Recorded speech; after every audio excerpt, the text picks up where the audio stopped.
Hey, how you doing? This is Adam Post. Today we're talking about Sound of Freedom, which is an amazing independent film that has really taken off and done very well and actually captured a lot of people's hearts and imagination. Here's what it's about. Based on the gripping true story of a man's mission to rescue children from the darkest corners of the world, this action-packed drama shines a light on the harrowing reality of sex trafficking and the valiant efforts of those who work tirelessly to combat it. It's done very, very well, especially for an independent film. It's done about $40 million in its opening week against the budget of what I've seen is around $14 million. And it's an important subject. It's based on a true story. That doesn't mean that woke media is going to support it.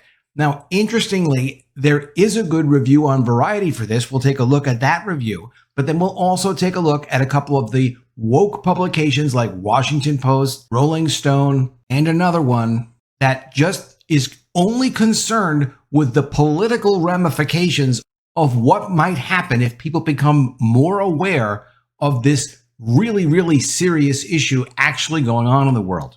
Let's get into the story. Before we do, please be sure you are subscribed to the channel. Click the bell for notifications. Give me a thumbs up. Really appreciate you guys. The Rotten Tomatoes for Sound of Freedom is excellent. It only has a 76% tomato meter for the professional critics. With over 5,000 audience reviews, it's got a 99% positive score. So people obviously love the movie. Here's what a legitimate review from Variety looks like for Sound of Freedom. Sound of Freedom review. Jim Caviezel anchors a solidly made and disquieting thriller about child sex trafficking. It's been sold as a conservative thriller, but you don't need that mindset to find it compelling. Variety is part of Hollywood, a very big part of Hollywood. It would be easier for them to have a cynical, oh, don't trust this movie. It's a political movie. They don't know what they're talking about kind of point of view, but they don't. They give it a legit review. However, over at Rolling Stone, Sound of Freedom is a superhero movie for dads with brainworms. The QAnon-tinged thriller about child trafficking is designed to appeal to the conscience of a conspiracy-addled boomer. Over at Washington Post, Sound of Freedom is a box office hit whose star embraces QAnon. The low-budget film about child sex trafficking almost topped the box office on July 4th, but its star Jim Caviezel has linked it to the QAnon movement. So anything to denigrate the people and the movie. From The Guardian, Sound of Freedom, the QAnon-adjacent thriller seducing America. Jim Caviezel stars as a hero trying to stop child traffickers in a paranoid new movie turning into a surprise box office hit. Child sex trafficking is actually a legitimate problem, and this is based on a real story. A lot of people who have seen this movie are recommending that you see the movie. You can see just by the audience score, unless you're a very political person that is afraid to be aware of a real problem of something that's actually going on, that you would think there would be a lot more talk about this. Nothing more precious than children, but there isn't. And maybe that's because good people are not in charge of our media. Coming from Outkick, media's insane attacks on Sound of Freedom film speaks volumes. Journalists all but declare war whenever Dinesh D'Souza brings a new film to the public. D'Souza's bare-knuckle conservatism brings out the activist in most reporters. The new film Sound of Freedom, similarly hailed by conservatives, looks nothing like a D'Souza opus. The fact-based story follows Tim Ballard. Jim Caviezel plays the role, a Homeland Security agent tasked with bringing child traffickers to justice. What he doesn't do is save the countless children forced into child trafficking, one of the globe's most insidious crimes. That changes when he learned about a brother and sister whisked off by these ghoulish networks. Now, Tim will risk his career and life to save them from an unspeakably cruel existence. Sound of Freedom takes no political stances. It evokes God a time or two, but it's hardly a faith-based thriller. It's timely, upsetting, and according to audiences, a must-see experience. The film even sports a respectable 76% fresh at RottenTomatoes.com from professional film critics. But that's only part of the story. Some media organs have taken cartoonishly unprofessional stances against the film.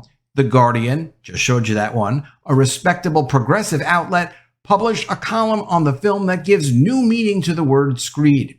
Quote, Sound of Freedom, the QAnon-adjacent thriller seducing America, reads the headline, and then the story gets worse. The trafficking follows no motivation more elaborate than the servicing of rich predators, aligning all the talk of body part black markets and the precious organic biochemical of adrenochrome harvested as a satanic key to eternal life. The first rule of QAnon: you don't talk about QAnon where the normies can hear you. The free speech adverse Rolling Stone doubled down on that hysteria, going so far as to mock the film's audience in the process. Quote, "Sound of Freedom is a superhero movie for dads with brainworms," screeds the headline. The QAnon-tinged thriller about child trafficking is designed to appeal to the conscience of a conspiracy-addled boomer. Is it fact-based or not? Are their children being trafficked or not? Yes, they are. Therefore, to its boosters, the movie checks many satisfying boxes at once. Cassaville, a devout Catholic, allegedly blacklisted by the entertainment industry, back for a mythology-burnishing biopic of Ballard, a call to action in an imagined global war against sexual predators, a blow struck at the heart of woke Hollywood, the den of iniquity that snubbed it, and lest we forget, is thought to produce the wealthy deviants who serve as villains in the story.